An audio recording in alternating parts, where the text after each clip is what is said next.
हर सरकार में कोई ना कोई ऐसा व्यक्ति, ऐसा नेता जरूर होता है जो सरकार की फजीहत बार बार कराता हुआ नजर आता है। इस बार भी कुछ ऐसा ही हो रहा है और सरकार की फजीहत बार बार हो रही है। उत्तराखंड सरकार भ्रष्टाचार पर कड़े कदम उठाने का दावा करती है। 200 से ज्यादा कर्मचारी अधिकारियों को जेल भेजने का दावा करती है। कार्रवाई करने से उत्तराखंड सरकार नहीं हिचकती, यह दावा भी मुख्यमंत्री पुष्कर सिंह धामी करते हैं। लेकिन आखिर क्यों उनकी सरकार में एक मंत्री बार बार सवाल खड़े कर जाता है? उस मंत्री पर बार बार सवाल क्यों खड़े हो जाते हैं और नैनीताल हाईकोर्ट में अब मामला क्यों और कैसे पहुंच गया है? मामला मैं आपको बताऊंगा, विस्तार से बताऊंगा। मेरे साथ इस खबर पर बने रहिए। नमस्कार, मैं हूं मनमोहन भट्ट। उत्तराखंड के कृषि और बागवानी मंत्री गणेश जोशी एक बार फिर से विवादों में है, सवालों के घेरे में है। गणेश जोशी को जवाब देना है, जवाब नैनीताल हाई कोर्ट में देना है।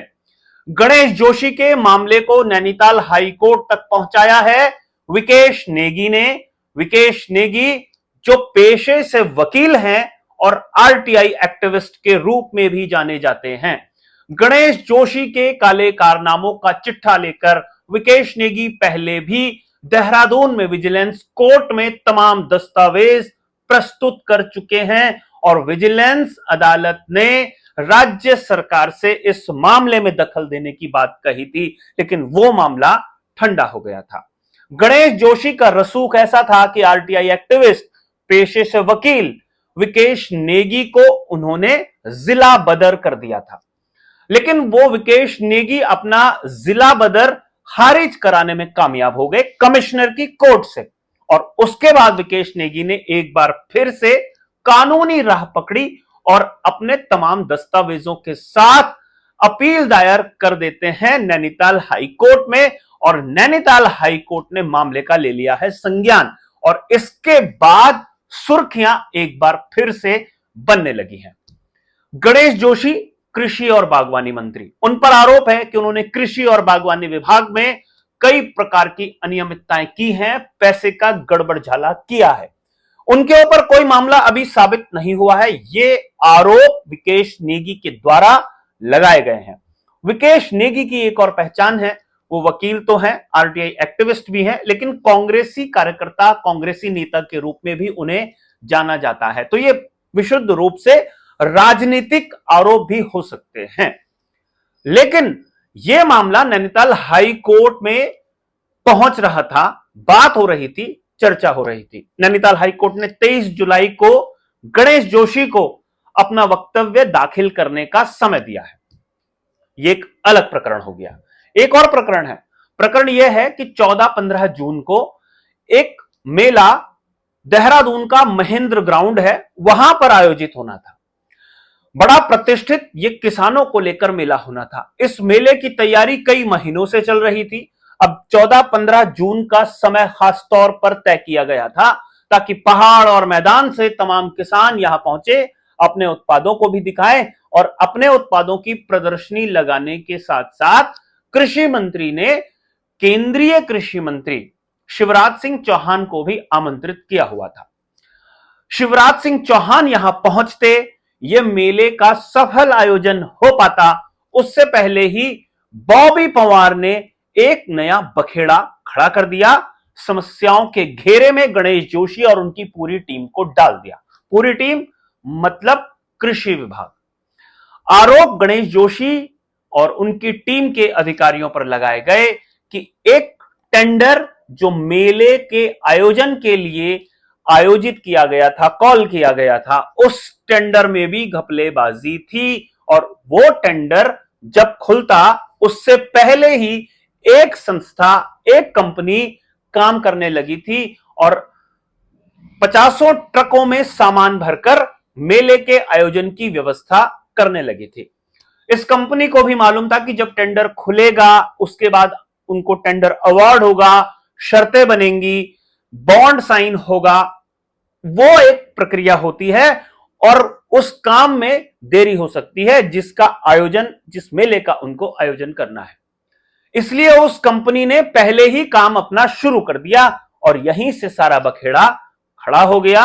बॉबी पवार अपनी टीम के साथ तमाम तामझाम लेकर महेंद्र ग्राउंड पर पहुंच जाते हैं और उसके बाद कृषि विभाग के अधिकारियों को जब बॉबी पवार ने फोन किया तो पूरा कृषि विभाग नीचे से ऊपर तक हिल गया। मामला गणेश जोशी तक भी पहुंचा, वहां से कोई प्रतिक्रिया नहीं आई।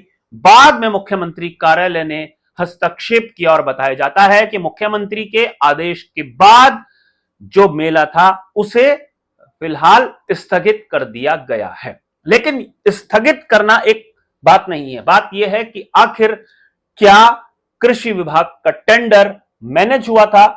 बिना नियम कायदे के एक कंपनी को पहले ही तय कर दिया गया था कि इसने ही काम करना है। जैम एक पोर्टल है जो भारत सरकार के नेतृत्व में काम करता है। भारत सरकार का एक संस्थान है जिसके निर्देशन में ये काम होता है और वहां पर तमाम रजिस्टर्ड कंपनीज जो होती हैं वो अपनी बोलियां लगाती हैं। तो क्या इतने बड़े स्तर पर इस चीज को मैनेज कर लिया गया था?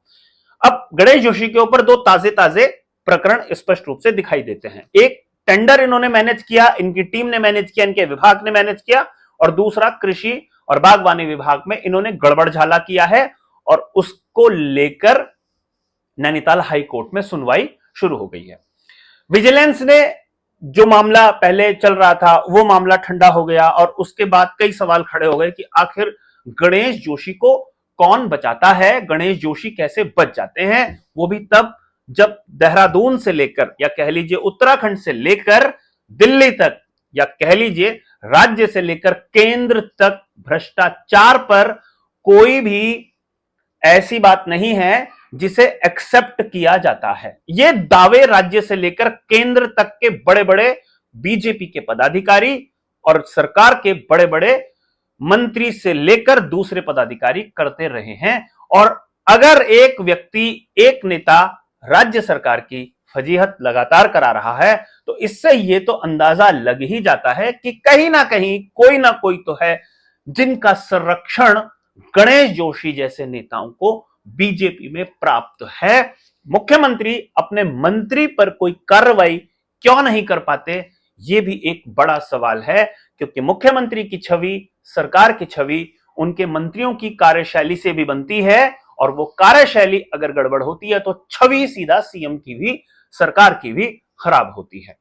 तो आने वाले समय में क्या राज्य सरकार या मुख्यमंत्री पुष्कर सिंह धामी अपने मंत्री पर कोई कार्रवाई करेंगे, या जो बीजेपी का शीर्ष नेतृत्व है वो ऐसे मंत्री को उठा के किनारे करेंगे, या उनके कार्य जो क्रियाकलाप हैं या उनके जो काम है उनकी जांच करेंगे, या सब कुछ ऐसे ही चलता रहेगा? यह बात मैं इसलिए कह रहा हूं क्योंकि इससे पहले एक और मंत्री हुआ करते थे, प्रेमचंद अग्रवाल।